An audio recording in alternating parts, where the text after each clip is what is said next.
Welcome into another edition of Noon Dish Live. I'm your host, Tommy Ashley. That's the man that is important, Don Callahan, Inside Carolina's football recruiting expert. Johnny T-Shirt and JohnnyT-Shirt.com is our sponsor. We're going to get right into this. No, first of all, top five podcasts, sports podcasts that you listen to on the regular. So, like the Noon Dish is one podcast. The Should we Players exclude the Lounge new is dish? another Because if, podcast. if you're here right now, the noon dish is probably in your top five, right? Hey, we could use a little tooting of Okay. our horns. All right. That's fine. So, top five sports podcast that you listen to regularly. I'm gonna be honest. I might have to sit this one out because I don't listen to much Really? other than Inside So when you Carolina. go on these walks, do you listen to music? It varies. If there's, I'll listen to Cover Three with Bud and the guys. Mm-hmm. Um, there was another that I used to listen to that I can't get with the people that are so me first. You know what I Yeah. mean? I feel like I don't need to hear about me when I listen to stuff, so I've kind of backed off of those. But I listen to a lot of music. I listen to a couple golf shows, but nothing on the regular. You have Yeah. five that you listen to? Oh yeah. I mean, I listen to podcasts. I don't listen to a whole lot of music anymore. I You know. listen to music. I'll get my playlist on YouTube Music and just roll. And the cool thing about it is if I listen to some song that's different, then it'll filter all that in. But anyway, top five podcasts, sports podcasts that you listen to on the regular. We'll discuss that at the end of the show. And I mentioned And Johnny nothing T. like nothing like documentary sort of stuff. I mean, I have plenty of those, but stuff that's regular. Yeah, that drops, a couple times a week, once a week at least. Some drop every day. But like I said, the noon dish would be one. If you listen to the game plan podcast that we're starting in a couple weeks, that's another. Same with On the Beat Live, that's another. Anything Players Lounge related or Next Level or whatever, those are separate podcasts. So might be a prize for somebody that loads up on all five Inside Carolina podcasts. But we'll get to them. Well, I picked this top five selfishly because I wanted to hear what everybody else is listening to, preparing for the college football season. I have my go-tos, but I'm always open to listen to others and try them out and see if I like them. I mean, I've been a big podcast person for a while, and I definitely have started with one and then started a new one and then stopped listening to that just naturally stopped listening to that first one. So we also have our MVP from last week is, and I think I saw him in here, Will Reason. And it looks like, he mentioned last week that he typically can't get in here. There he So, is. congratulations, Will. This is this podcast or this edition of the Noon Dish is dedicated to you, my friend. I'm glad to see that you were able to figure out the work stuff to be in here again. So, Will, this is for you. Yeah, and a lot of times to start these shows, we kind of just talk about whatever the top five is, recognize the MVP, so we can let folks filter in here before the stuff gets good. Um, so yeah, shout out to Will, and you're much obliged, Will, being chat MVP. So somebody step up in the chat today. Let's have a new MVP I feel for like there's a next lot of week. new people in here. I love it. I mean, Sean's always in there. Joseph Womack, I don't really recognize the name, but Yeah. yeah. So it is an interesting collection of folks. And it's a slow day. It's a slow time, Don, in recruiting right now. Is that fair to say with Yeah. seasons getting started? Um, because I'm definitely going to go to the beach next week, and I'm probably going to operate business as usual next week. And I'm able to do that because really, for recruiting purposes, recruiting is definitely year round, but this is one of those rare times in the year that it does slow down a bit because the high school kids are preparing for their season, college is preparing for their season. It's a dead period, so you can't have any visits. As we've seen, we do have one more announcement, which we'll talk about a little bit. We probably need to talk about it first before we get into some of the other stuff we wanted to talk about. But we have Javarius Green is announcing on Friday. That's more of an outliner than anything else because most of these kids have already made their decision. Most of them made their decision in July. So August is more about just kind of preparing for the upcoming season. So it's kind of like, it's not a lot going on, which is good for me because, as you saw last week, I'm able to go to a bunch of practices, a bunch of scrimmages, and that sort of thing, and not have to worry about, because these practices, you're out in the field for 3 hours and don't have great access to computers. So it's great to be able to do that, not have to worry about somebody committing unexpectedly and having to rush my car. Yeah, and you mentioned hot, right? Yes. We talked about it on the beat, sort of a on the beat live last night, or on the beat light live last night. I can't believe how hot it was at practice yesterday in Chapel Hill. I mean, Well, so I went outside and played a little basketball with my daughter in the driveway, and it definitely was hot, but I felt like really it was so incredibly humid. Probably the most humid day I felt like of the summer, and I've been out almost every day. yeah, It and I was just normally so love humid.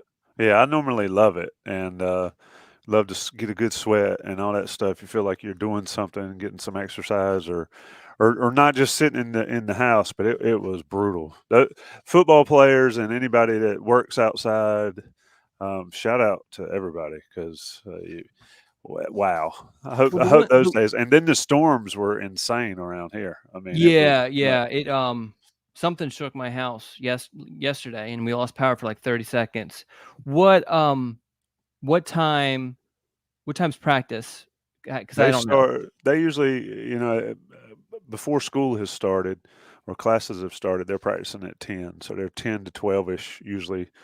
But you figure you got to warm up, you got to get there and all. So I would say those guys roughly have, 4 hours, 4.5 hours worth of time in it and time doing that stuff during, and don't be fooled. The morning time is just as hot.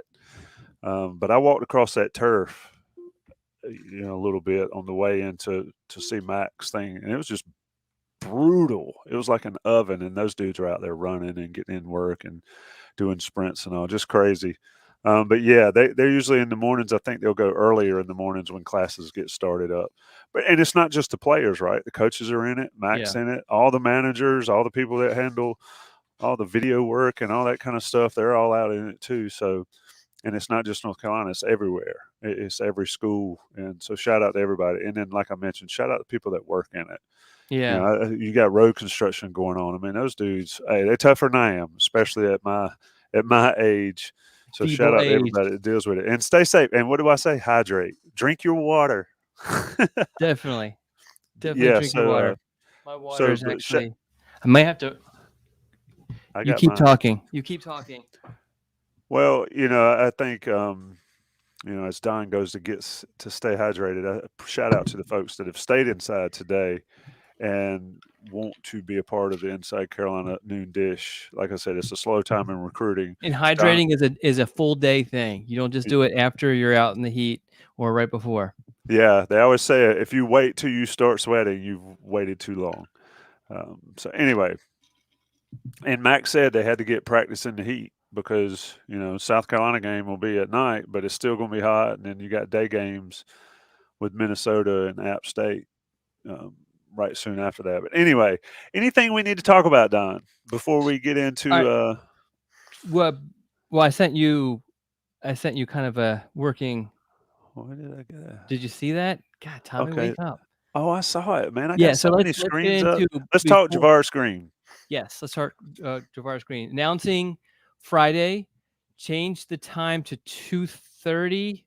I know I should know this for sure, but he was originally going to do it just before kickoff of his season opener. That's right. High school football, at least North Carolina and a few other states in the region, they start out football actual games on Friday and this weekend, which is pretty crazy. So yes, so he's going to announce at his gym. His finalists are North Carolina, Michigan State, and Alabama. He only took officials to North Carolina and Michigan State. That's probably where it's going to come down to, those two schools. He also made a very curious visit back to North Carolina in July for that Carolina Olympics event, that recruiting event that they did.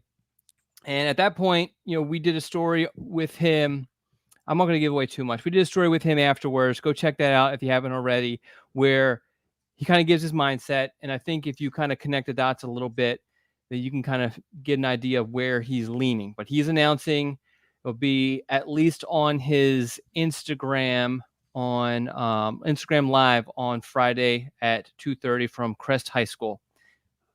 It will not be live on the noon dish. And we'll get to that. We'll get to that in a second. But yeah, so Don, just as a, obviously North Carolina's got Ship mm-hmm, and Taylor mm-hmm. and Keenan Jackson all committed on the wide receiver front. What is there a difference in Javarius Green's skill set, or is he another guy that fits those same molds? Just a little bit of nugget for folks to chew on while they wait for that commitment on Friday. What's he bring to the table? So he's more of a slot guy, whereas those three other commits are more of outside guys. I mean, in general, wide receivers, you can move them around. You could do a lot of different things, but if we're just going to kind of categorize them, they would be outside guys. Taylor probably more than the other two, definitely more than the other two, could play some slot, but Green is definitely, if you were going to categorize him, a slot guy. He could definitely play on the outside too. But fast guy, natural athlete. This is a kid who grew up being a star in baseball, and that was his focus up until his, I believe it was his sophomore season. He started to kind of focus a little bit more on football, and now football has become such a focus that he has not decided yet on whether he would graduate early. He can academically, but he's actually considering just whatever school that he chooses, going to that school in January, and then which would mean he wouldn't play his senior season of baseball. But he wants to do both sports in college also. But just kind of getting back to him as a football player, definitely more of a slot guy. I think the fact that he hasn't been, when we look at Ship, we look at Jackson, we look at Taylor, these are guys who've been playing 7-on-7 for a very long time, focusing on wide receiver for a very long time, being trained for a very long time. Green, that's not him. He's a little bit more raw, but he's also, his dad's Willie Green, who played in the NFL, so he also has the pedigree too. So I think that there's a high ceiling there with Green, just because a lot hasn't been kind of refined with him just yet. Now, would that obviously Jonathan Paylor committed to NC State. That was another wide receiver target for North Carolina. Would that sort of wrap up North Carolina's skill position recruiting class for 2024? Would that be fair? Yeah, barring anything unforeseen happening, that would be it. I mean, really, beyond this, whether Green chooses North Carolina or not, beyond this weekend, North Carolina's focus is only going to be on the defensive line, unless something arises where they need to address another position. And I wanted to correct something. I think a lot of people thought that it was Green or Paylor, or that Green and Paylor were similar mold guys, and that's just not the case. And Mac mentioned, and you can chime on this, Tommy, about George Pettaway playing kind of a slot / running back role. That's actually what they were pitching Paylor on, North Carolina, that is, as you wouldn't be just strictly a slot receiver. You would be like a running back sort of thing, and this would fit you perfectly. And you're seeing George kind of do that. And I've said multiple times that if I was going to compare Pettaway, if I was going to compare any Paylor to anyone, it would be Pettaway. I felt like they were very similar style of athletes. Right. And so UNC, I think, is kind of recognizing that, hey, let's get as much out of Pettaway as possible by playing him a little bit at wide receiver. What are your thoughts on just kind of Mac was kind of finally kind of broke the ice on that situation? Yeah, I mean, that's, the Pettaway skill set, you got to get him on the field and use him. And, if he's sitting over there on the sidelines, it doesn't help you much. So they've worked him into the slot some. Obviously, Carolina's got some slots. You've got Kobe Paceauer that played slot. You got Nate McCollum that's played slot. And so Pettaway there will be another body, another potential. He's an electrifying athlete. He can make people miss in space. And so to get him on the field some way, you slide him out because the running back room is so.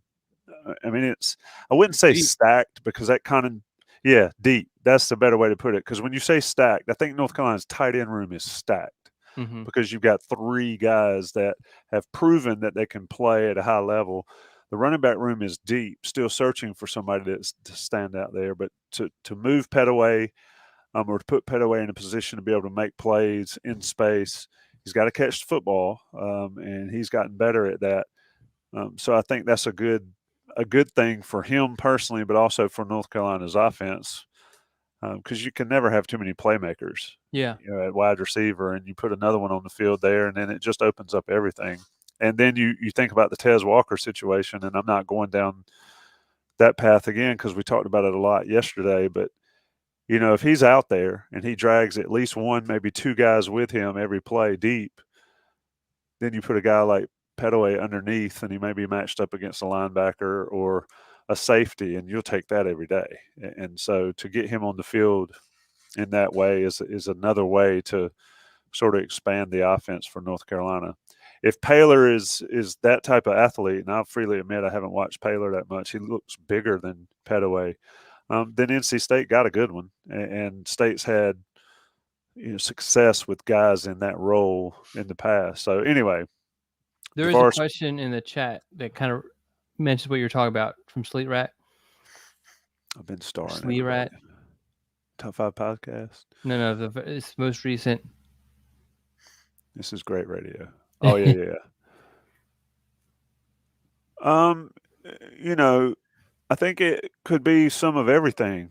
Is working Pettaway in the slot more of an indication of his running back status, to prevent a transfer, or to simply get a weapon on the field? I think it all plays a part. But his ability to play that spot and to bring that extra dimension to North Carolina's offense is something that they can use and certainly will use. But also, kids want to play. If you're not playing and you're not getting on the field, well, in this day and age, folks are transferring. So, is it a direct result of to prevent a transfer?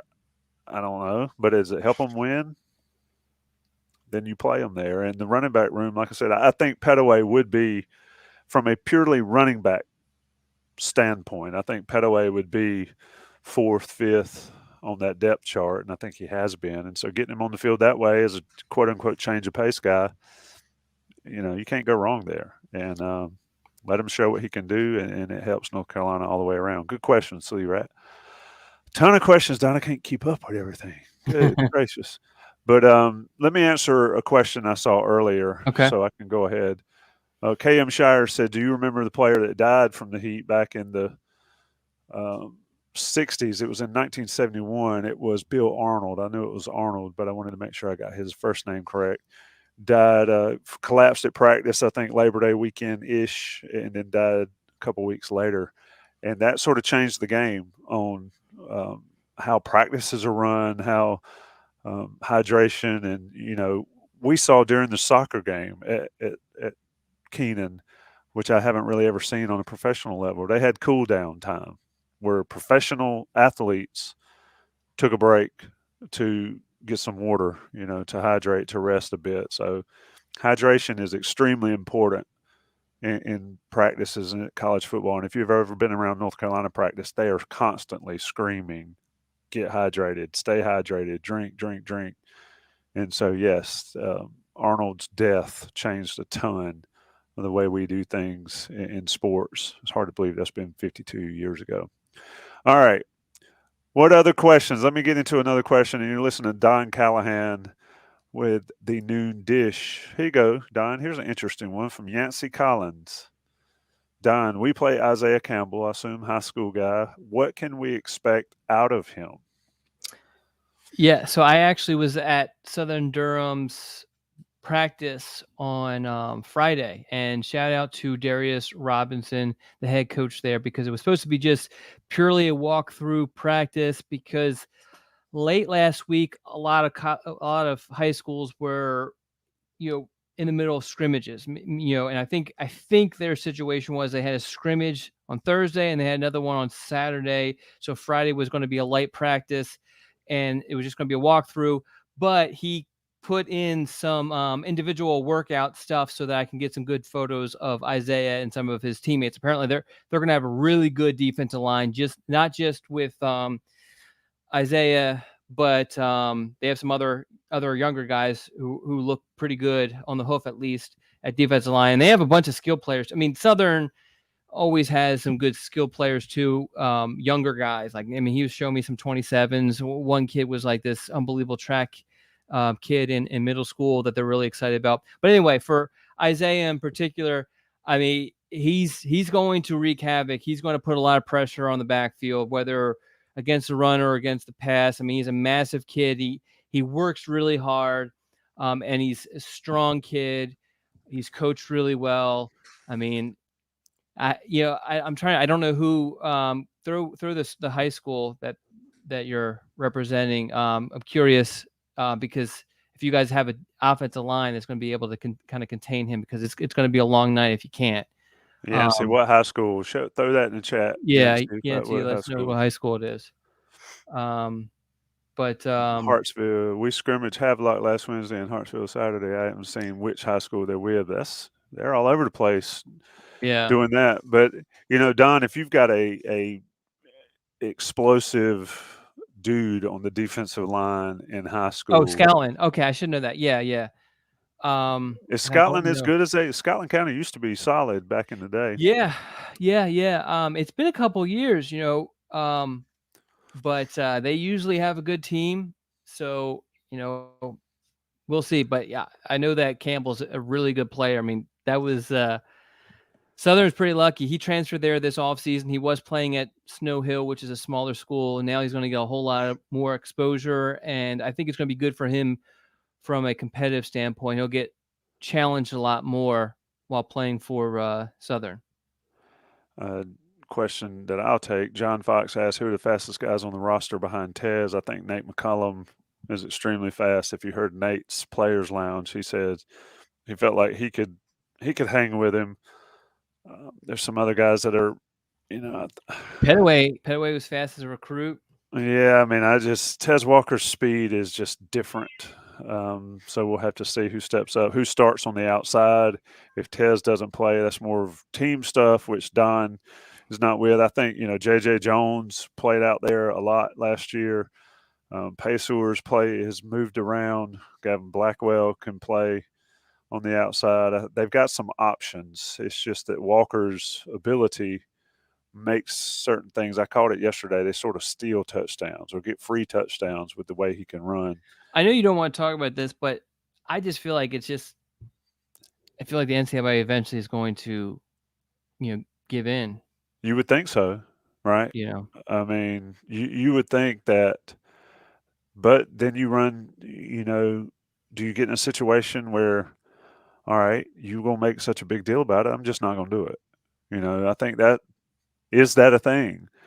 We'll talk about pettiness and all at some point today. Yeah, but is that Mac definitely has done a good job of rallying up the media to kind of help his cause. It's just, I mean, that's what Mac is probably best at, and he really did. I mean, national guys, and I mean, I think there's just a really strong case for all of this. But yeah, and there's so much stuff that goes on across the country that I say we never hear about. I mean, we would never hear about some eligibility issue at Arizona, for example, if this sort of full court press in the media didn't go, but with the way social media is, you can hear about anything anywhere these days, and so they've definitely put it out there. I think he should play. I think he needs to play for himself and his family, but who knows what the NCAA does? They gonna do what they want to do, and there's legal recourse and all that. But ultimately, and people that are saying play them and screw the NCAA, you can't do that. And there's no way North Carolina does that. You're just asking for trouble. North Carolina invited the NCAA into the house before, and we see how that all shook out. Yeah. and we're still Yeah. No, talking that about it. wouldn't be a good idea. So anyway, let me grab a couple questions. Again, drop your questions for Don Well, on the do we want to recruiting get side of it. into the elephant in the room stuff yet? Not yet. We'll do it after the break. Okay. KM Shire says, Tommy, where will you guys be positioned, stationed in Charlotte on the 2nd? So we are going to be at 1200 South Graham Street, which is now Frothy Beard Brewing. It is a cool place. Go Heels on the Inside Carolina message boards has set up this place. He's got a ton of parking passes. I think they're all probably taken now, but you can hit him up on the message boards and see if there's any options there. We set up behind the brewery last year or at the ACC championship game, and it was cool. I mean, it was packed with fans. There were some Clemson fans at that, so I assume there'll be some South Carolina fans around. But I mean, there was just a ton of Inside Carolina people, great food and all. I know the Rams Club and all that stuff are having a tailgate elsewhere in Charlotte.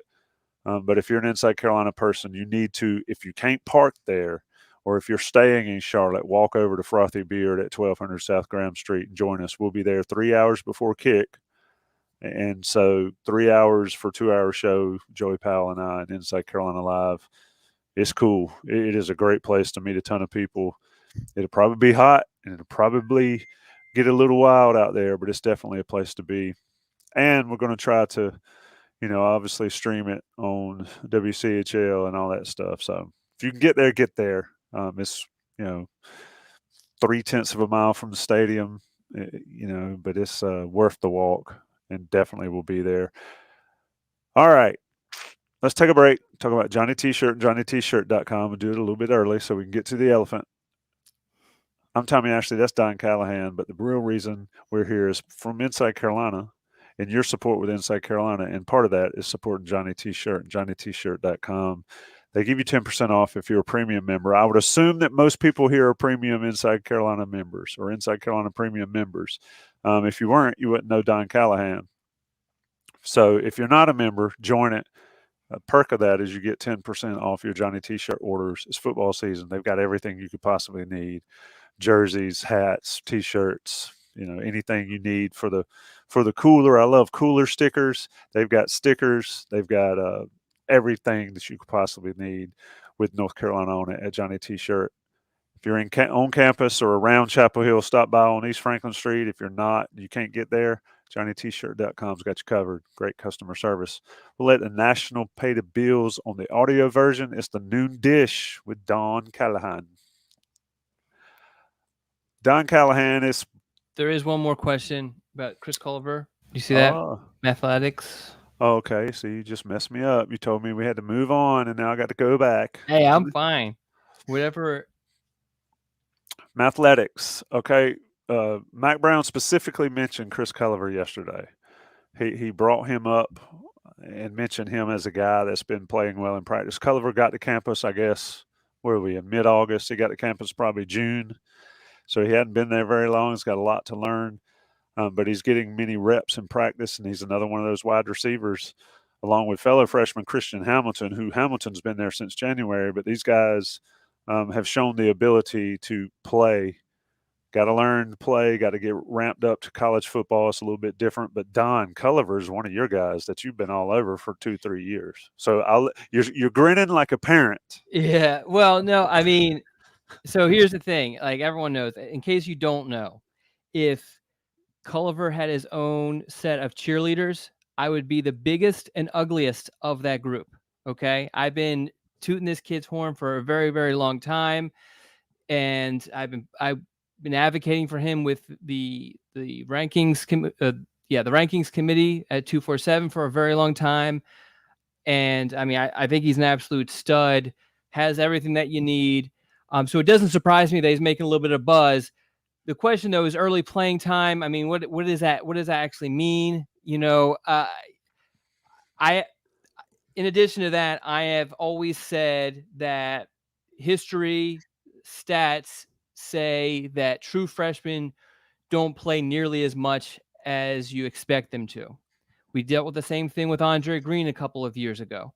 And so I don't expect him to make this huge impact, especially when you're looking at, a wide receiver group that has, Nate McCollum and I think Tez Walker, Blackwell, Andre Green, like I mentioned, Kobe Paysauer, J.J. Jones. I mean, all these guys who have been in college for a very long time. I mean, maybe Culliver is the exception. I think if there's anyone who's going to be an exception, he's a great candidate. But I don't anticipate him playing a whole lot, just because of the experience that's there at that position.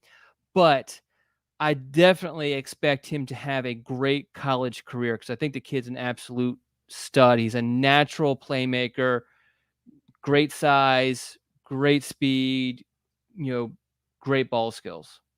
Yeah, I've said before, and I'll say it again here, the skill positions on offense at North Carolina will never be an issue. When you've got guys that we're talking about, and Don's talking about a freshman in Culliver that is probably 7th or 8th or 9th or 10th on the depth chart in the wide receiver room, and Don speaks that way from him about him. North Carolina's going to be fine there. If he gets 5 or 10 catches this year, I think he's impressed. I don't know if I'd burn a red shirt to do it because of the talent they have ahead of them, but injuries happen and guys step up. Don, just for folks watching this, compare high school Andre Green and Chris Culliver. So I think one of the things is, even though Culliver doesn't play in, he plays 2A ball, I think. It might even be 1A ball. The issue the concern I always had with Andre Green is the lack of competition in the private school private school league he played in Virginia. It's like a really crazy sort of situation, because all those teams have legit top level recruits on their roster. I'm talking about these high school teams that Andre Green play against. I mean, George Pettaway was on one of his opponents at one point. But the guys around those guys typically aren't very, very good. They're typically pretty bad. So, Andre, there was a learning curve, and I think we saw that for Andre to step up in competition. And also, he was another, I believe, did not enroll until the summer, so that put him back a little bit. And so, because those private schools typically don't allow for early graduation. But as far as talent wise, Andre Green is just an unbelievable ball skills. I mean, he's a spectacular catch waiting to happen. I think Culliver is more of a, take the top off the defense sort of guy. There's some similarities. I think you could definitely use them, and there's some differences too. But I mean, I think, and Culliver is a little bit, even though he played a whole bunch and played against great competition and played 7-on-7, through, he played for the Stars for a little bit, although he didn't play his last year or his last 2 years, but a little bit on the raw side. He played for a small school, so they had him play everywhere. They put him at quarterback and just kind of run him, put him at running back some, did a bunch of different things. He played DB, so he couldn't just focus strictly on wide receiver. So there's a little bit of refinement that's kind of needed for Culliver, whereas Green definitely trained nonstop for the wide receiver position. He did play some defensive back, but he was training specifically for the wide receiver position. I mean, there was, North Carolina, if my memory serves it correct, when they initially offered Culliver, they offered him as a DB. Actually, as it's coming back to me, he was offered at the Showtime camp while working out as a DB under Jay Bateman, and that's when he was offered. And so he's more of a raw guy that I think, as time progresses and as he's coached up, you're going to get a lot more out of him. Yeah, I mean, and if he plays, that means he is impressively his coaching staff, because like Mac has said over and over, they're going to play guys that can help them win, and he's got a ways to go, but definitely talented. Andre Green, same way. If he can be a part of the four or 5, 6 player rotation at the position, then that means he's stepped up and gotten better. Anything left, Don? Well, I want to We've got a bunch of address podcast the things. Irish tan comments. Oh, I saw that, but I was going to let it slide. But So they are absolutely right. I have the worst I guess, farmer's tan going on, just because of being outside for the practices and everything like that, and then, my daily walks and that sort of thing. I mean, it looks like. Do you not wear a hat? So I started to wear a visor because I was starting to get a little bit of sunburn right in here. Well, when I go to practices, I wear a visor, but then my walks I wasn't, and then I started to just actually recently. I need to get one of those big. My That's wife what won't I let me got. buy one. She thinks they look stupid. I don't care. I've got a big old, the big hat, the straw hats. I That's don't what I need care. to get because I don't care anymore about looking stupid.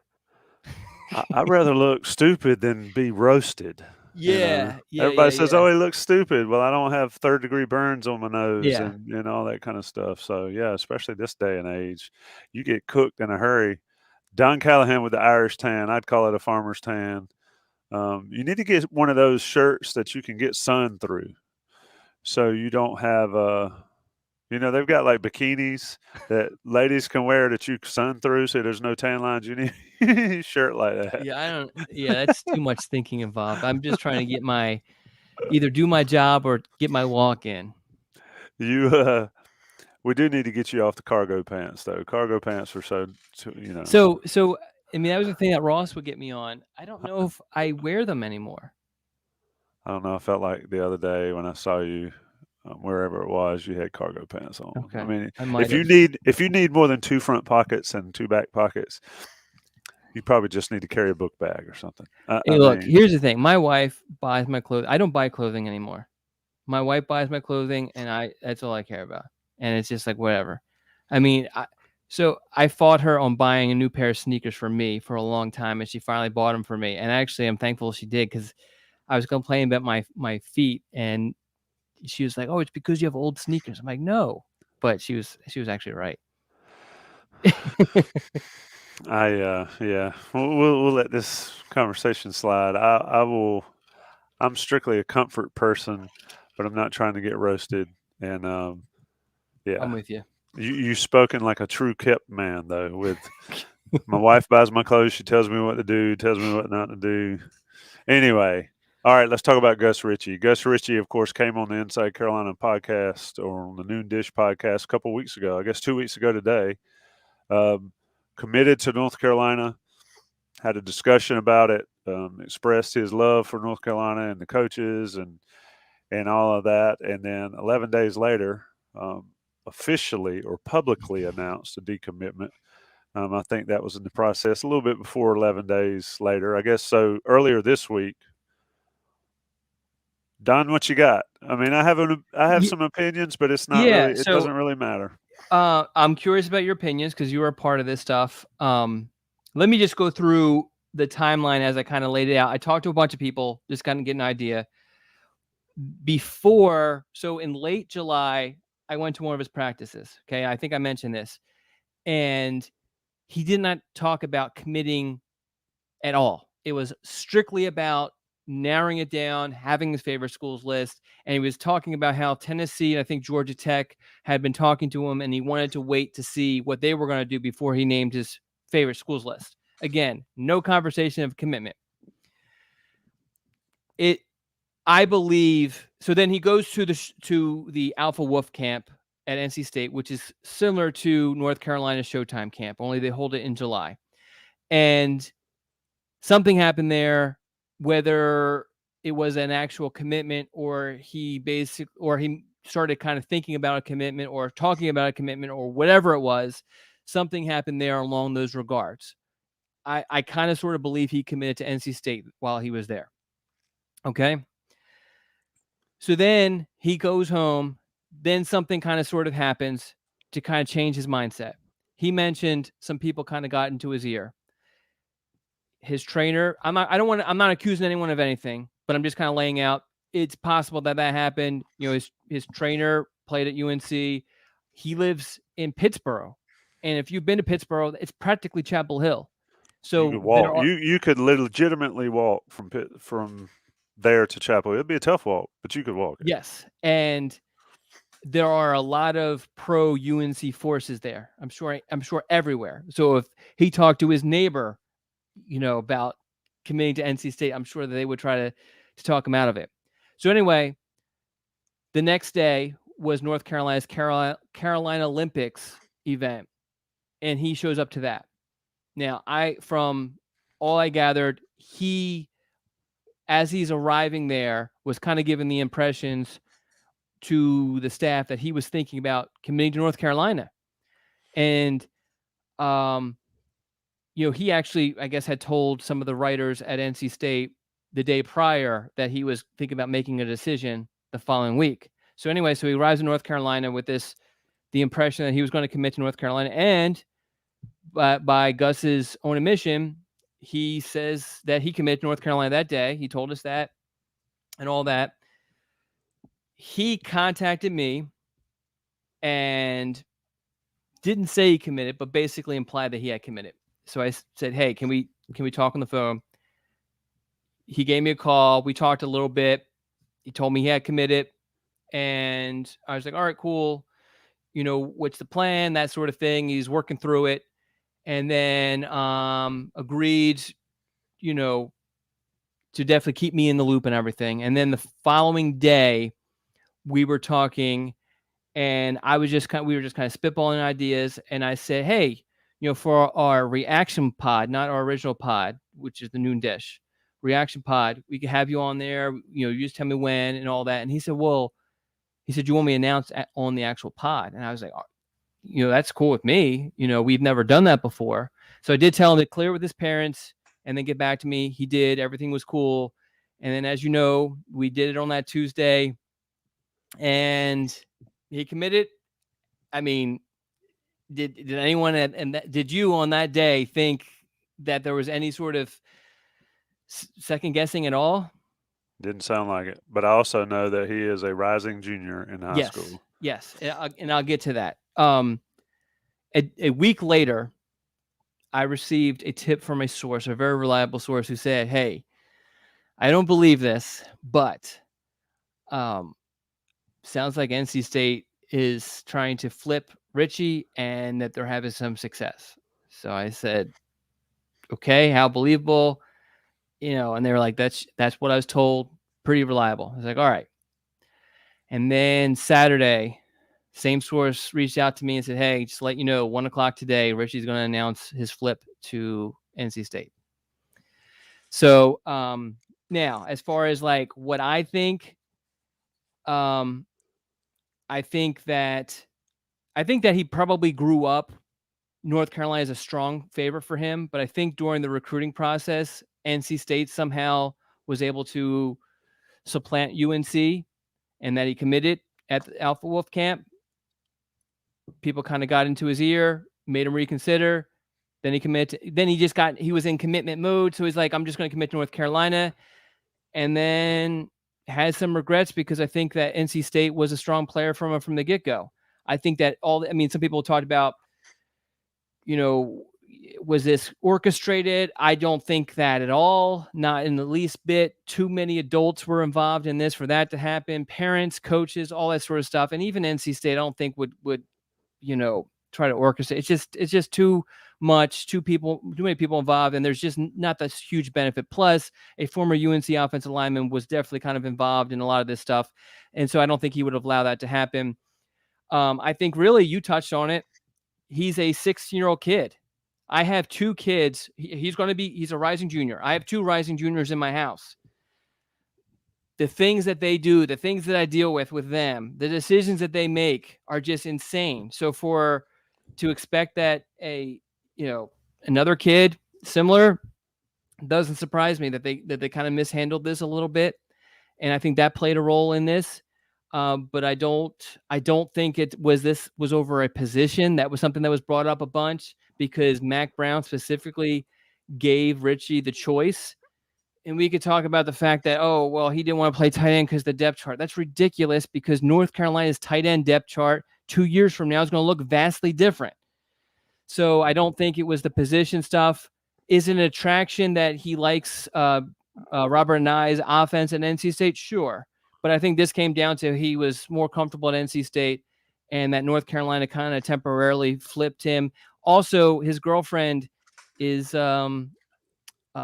she's she's a year ahead of him. She's going to go to school as a student at UNC. So I'm sure that kind of was somewhere, and she could have been the one that was in his ear. I mean, who knows who was actually in his ear? Tommy, I said a lot. Your thoughts? I mean, I really don't care. I mean, here's the deal. If it was orchestrated by adults, which I agree with you. I don't think, a lot of people texted me and say, y'all got played, you got played, LOL. I got state people that are in my phone, that I've known forever. I mean, who does it hurt to be wishy-washy? Does it hurt the noon dish? No. I Yeah. mean, you provided this young man an opportunity to, you know, for a platform to announce his commitment, and he did. And then he flipped. I think one thing I never want to be known as is wishy-washy. Make a decision and stick with it. My favorite saying is the roads are full of flat squirrels who could not make a decision. That's actually I never heard that before. Well, I use it. I had it on my office at work. Roads are full of flat squirrels that could not make a decision. So make a decision and stick with it. He's a young man, trying to figure it out. So I'll give him the benefit of the doubt there. You know, let's be realistic. It's a 2025 recruit that won't be on campus for another 2 years. If it were orchestrated, and this is what's funny to me, and this is what I said to the NC State people, if you guys are playing chess instead of checkers or, bingo, you would have left your plant committed up until signing day, Yeah. and then you flip. Yeah. And then that's how it ends up screwing North Carolina or hurting North Yeah. Carolina. At this point, I don't think North Carolina's any No. worse off at all. And to be realistic, you know, he's a guy that, as of right now is not fully developed. He may turn into be a monster. He may not. You never know. I just think it's so ridiculous that people laughing and here's the last thing I'm gonna say on it, Don. And I mentioned the issue via text. I heard from people once he decommitted from North Carolina that said he's not any good. He stinks. My kids play against him from other schools. This and that. He's terrible. He's trash. Which is the same thing I read or heard from my NC State fans when he committed to North Carolina. Mm-hmm. And those same people that were saying he was trash for committing to North Carolina are laughing at North Carolina because now he's part of that family Yeah. in there. So the bottom line is it's recruiting. It's recruiting these days. Kids flip. Kids change their mind, and things happen. The school will be fine. The fan base will ultimately be fine. All he's done is make a large portion of the opponent's fan base really dislike him. We've seen how that goes, for people, over the course of their career. So anyway, kind of is what it is. I kind of feel bad, for the folks that think that, like Don is wrong or Don got played and all that kind of stuff, which I think that's ridiculous. But anyway, have I said enough? Have you said enough? Are we good here? Are we good, chat? Let us know. Yeah. Yeah. No. Well, what you touched on is kind of a general problem I have. If with the fans just flipping, it drives me nuts. Just because this kid's committed to your school, he's the greatest thing, and when he's not the greatest thing. Yeah. And that drives me nuts. It's like, oh, I like, speaking of podcasts, I like this podcast when they're talking positively about my school. Oh, they said something negative yesterday. They must have an agenda. It's like, come on, no, they said something negative about your school. It's just like, it drives me nuts. Yeah. I mean, but it is. I wouldn't commit. I would tell. I can honestly say this: if I had a child in that position as a parent, I would not let them make a decision like that early. Yeah. Period. And that applies to every recruit that commits so far out. I mean, I see high school guys in high school baseball. They commit to a school when they're freshmen or sophomores. I mean, that's just not happening. And for me as a parent, but I don't blame anybody in it. And good for NC State. They got a tight end from Pittsburgh. If they want to claim it's in North Carolina's backyard, sure, it is. It's in North Carolina's backyard, and we'll be 3 years older, or 4 years older, or even 5 years older when we see if it makes a difference on the football field Yeah. ultimately. But for him, good luck. Good Yeah. luck to Yeah. his No, he's crowd. a great kid from a great family. I'm sure if they had to do it again, they would have done it differently. I think really it was a kid. That's the main thing. It was a kid making a decision, and kind of got caught up in everything. And this recruiting process, and I talk to parents all the time, and they'll reach out to me. Even, I mean, I actually talk to probably more parents whose kid is not a UNC recruit. And I tell them the unfortunate thing about the recruiting process is most families only get to go through it once, unless you're fortunate to have, a younger son or I guess daughter, if it's another sport or whatever. And throughout it, you're second guessing everything. You're trying to figure out everything out. You have people who have agendas kind of giving you advice. I'm talking about the college coaches that are recruiting you. This is not just in North Carolina. It's all the colleges that are recruiting your son. They have an agenda. They're giving you advice. They're telling you what to do. And then you finally become an expert at the whole recruiting process when it's over, you know? And so it's a tough process for a parent to go through, you know, Yeah, just, regardless of what level you're on. It's actually, I think it's a lot harder for guys who aren't in Richie's position when you're trying to make, I mean, there's tons of parents who reach out to me who, again, North Carolina's not involved. And they say, hey, we have an offer. I had a parent say, we have an offer from Duke. And Duke is like, hey, we can't hold this spot forever. And then, but you have these other schools who said they might offer us. What do we do? And I'm like, well, you guys have to make the best decision for you, but there is a chance Duke fills up and you lose that scholarship, and then these other schools don't offer you. I mean, there's a huge gamble in a lot of this stuff too.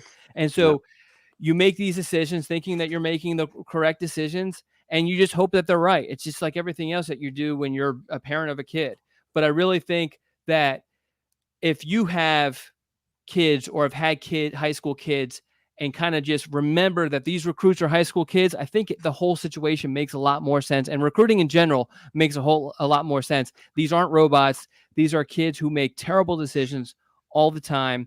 And you got to take that into consideration. yeah. And the grown-ups, that the fans and all, should not get twerked up so much Yeah. about a high school age kid making a decision that makes them mad. I Yep. mean, everybody will be fine ultimately in the end. But like I said earlier, this whole saga, or whatever we want to call it, and overblow it, is, I mean, it's just made a large portion of the fan base dislike the young man for more than they would have if he had gone straight to NC State or whatever. Anyway, moving on, as somebody in the chat Yeah. said, we are So doing that. this is the final, we're closing the door on this. We're not going to talk about it again, unless of course he flips. Um, that's the crazy thing. I mean, if someone said, "Hey, in 6 months he flips back to North Carolina," would that shock you? No.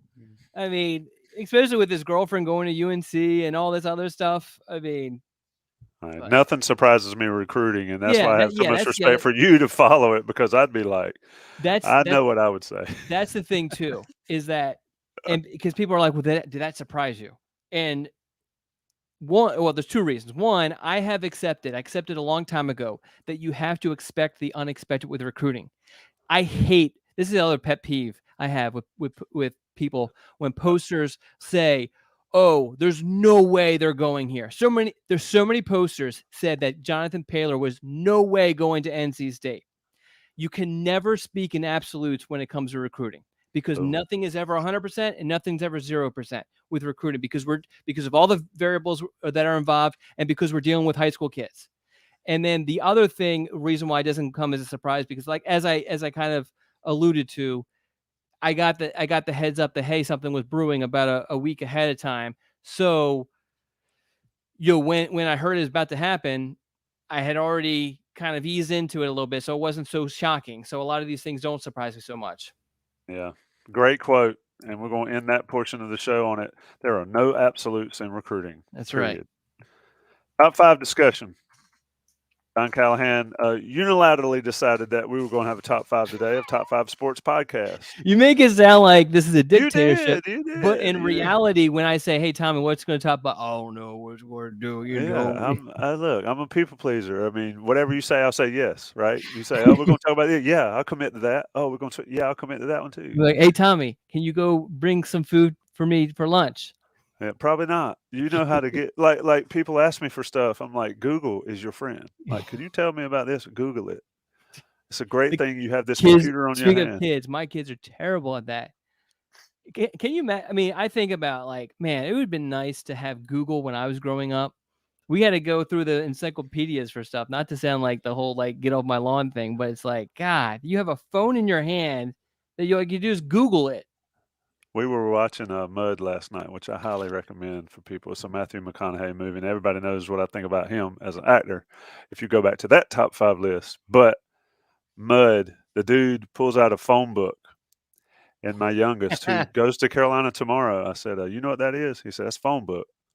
It's got every business listed in there, and like everything by name. Is that what it is?" I It said, is "Yeah." kind of crazy to think about now, though, It's that there was this like thick ass 3 inches book. thick. Yeah, it had everything, everybody's number. Well, yeah, the white pages, the yellow pages, but yeah, isn't that crazy? These folks have no idea. Get off my lawn, and them clouds better stop acting up. All right, top five podcasts. Slee Rat dropped his immediately. We're going to his top five noon dish. Imagine that. Um, he's going for two-time MVP here, coast to coast. Shout out to Joey, Sean, and Rel on that. Carolina Insider Pod with Jones and Adam.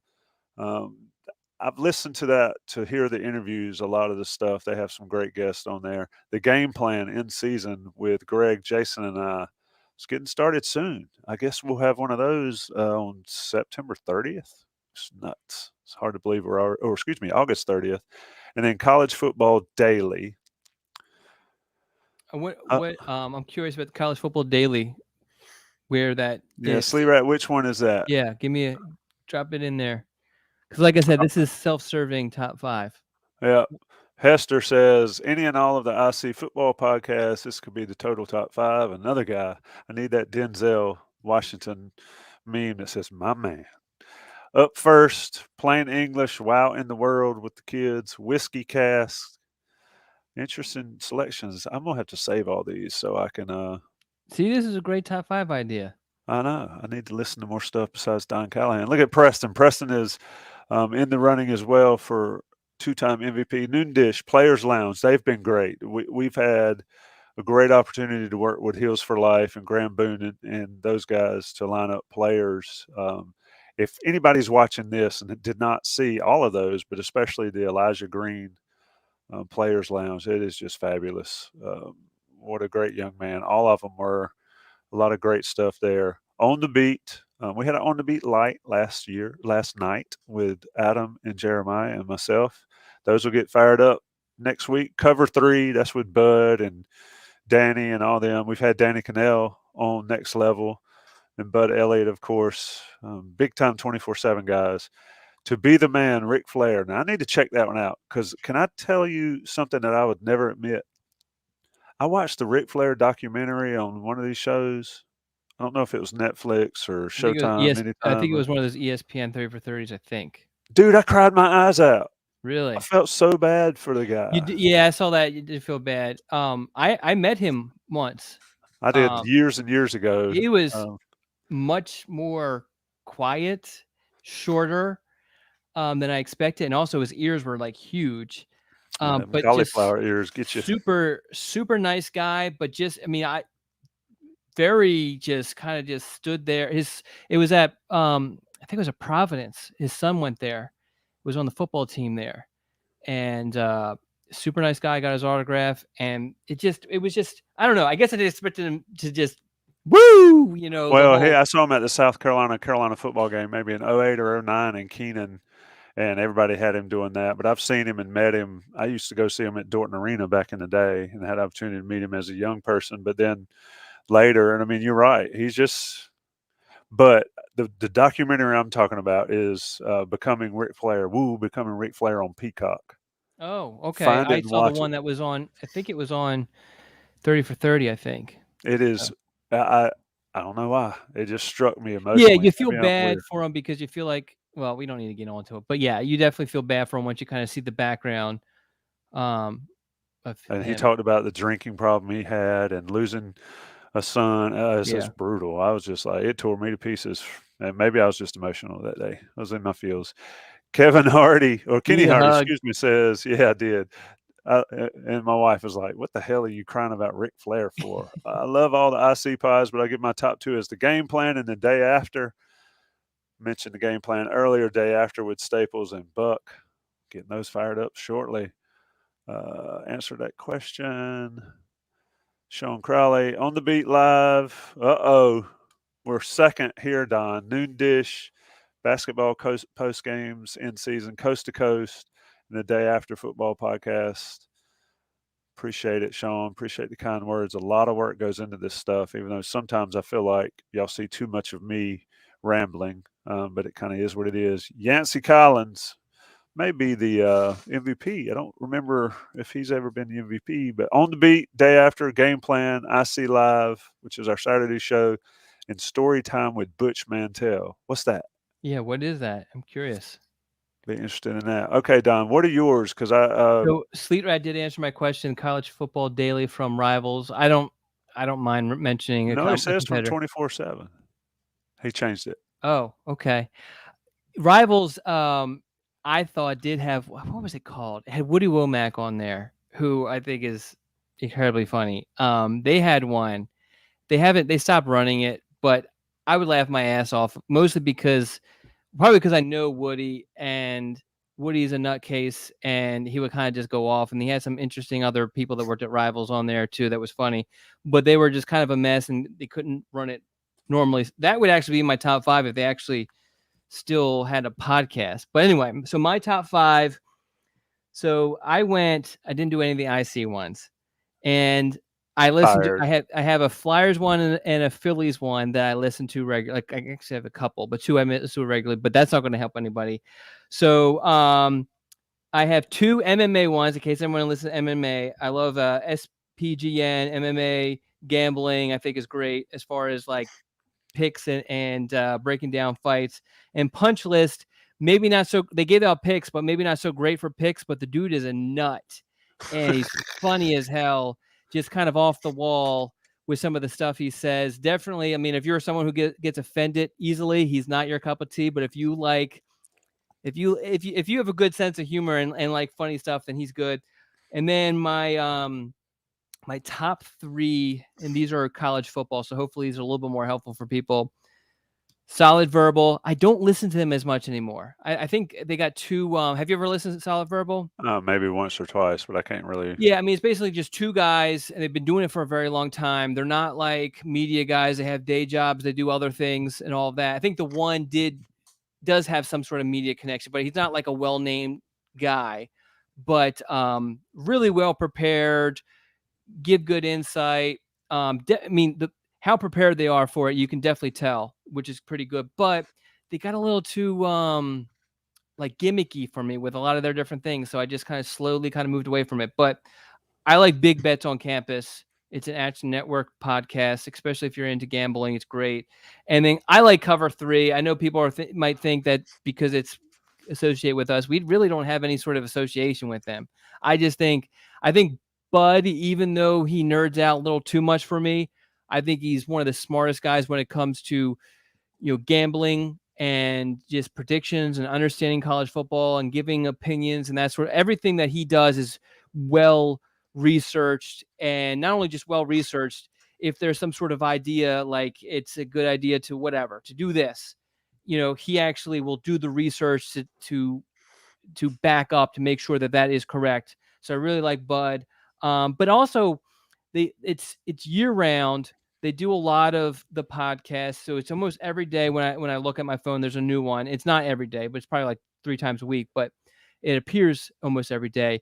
And everything's always very timely. You're not getting old stuff. They're not doing, what are the top 25 players from the 1980s sort of stuff. It's all very timely stuff that's going on, and they get into the nitty gritty with everything. They obviously get into the gambling elements of it, which I enjoy. And but it's not like so numbers based that it just bores you. It's Right. like, okay, here are the numbers. Here's how it's like actually related and that sort of thing.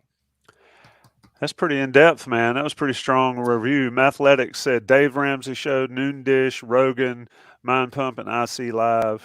Appreciate the listens on the IC shows there. So I was going back through my podcast app trying to figure out what I listen to the most, Okay. and I'll freely admit I don't listen to us.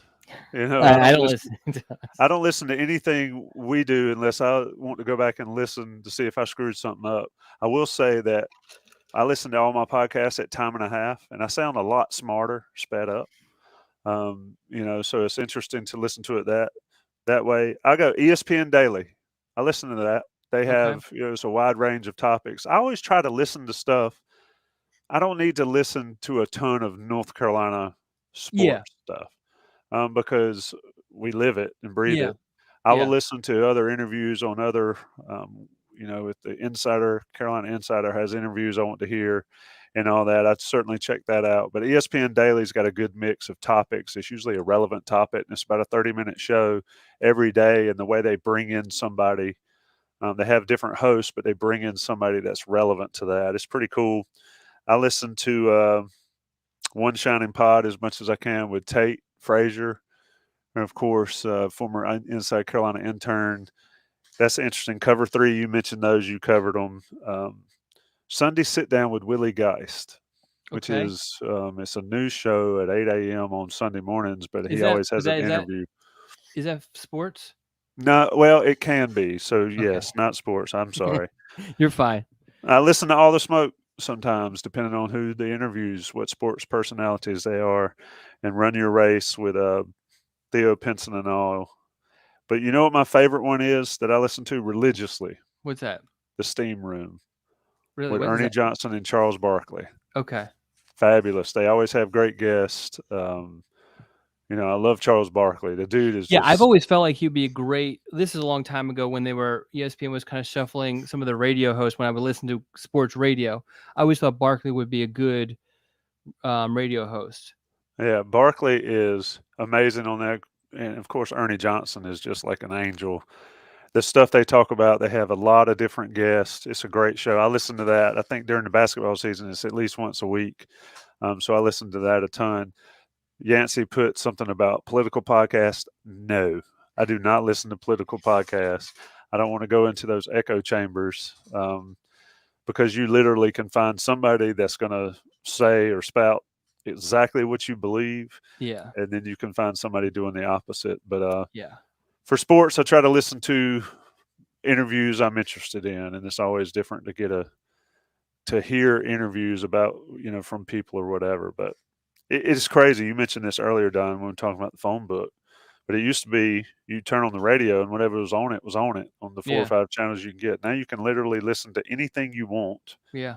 at any time, Yeah. and it's pretty amazing. Anything left for the noon dish today, No, August I think 16th? we covered it. Hopefully everyone is happy with us closing the door on the Gus Richie situation. Is excited about the announcement on Friday from Javarius Green. You know, there I have plenty of stuff on intros on underclassmen they're coming out, which I'm sure some people are like, but really these are the names that and the recruits that we're going to be talking about coming up. We're not going to be talking a whole lot of 2024 in the weeks coming up. Yeah. It's all going to be about 25s and 26s. Yeah, I'm looking on the front page of Inside Carolina right now. Actually, I was like, God, is that Dexter Lawrence at Wake Forest Roseville again or Wake Mm, Forest High School again? But Don's got a 2025 target, Charles House, up on the site right now. Another reason to be a part of Inside Carolina Premium. A ton of 25 announcements, or excuse me, intros is what we call them, I think. Ton of football related content. Of course, basketball, recruiting, everything's going on. It might be the dog days of summer and it's slowed down with commitments, but there's still a ton of news at Inside Carolina. And Johnny T-shirts alive and kicking. Need to take care of them when you're in Chapel Hill or online. Don, another week is past, brother. I guess next week, just as next week, we'll think of a top five. We'll talk about Javarius Green's decision, And who knows what else will come up. Maybe there'll be some Yeah. more interesting Yeah, you recruiting just news. that's the beauty of recruiting, as we learned over this past weekend. Because I mean, really, a week ago, we probably been like, "Huh, what are we going to talk about?" We always have something to talk about for an hour and 10 minutes today. Gilbert on the chat interview session, UNC's first female head manager. It's a good idea. We'll see if we can track that down on one of the Inside Carolina shows. Stay tuned for a lot more content. Stay tuned for a lot more Don Callahan news on InsideCarolina.com. Thanks, everybody, for joining.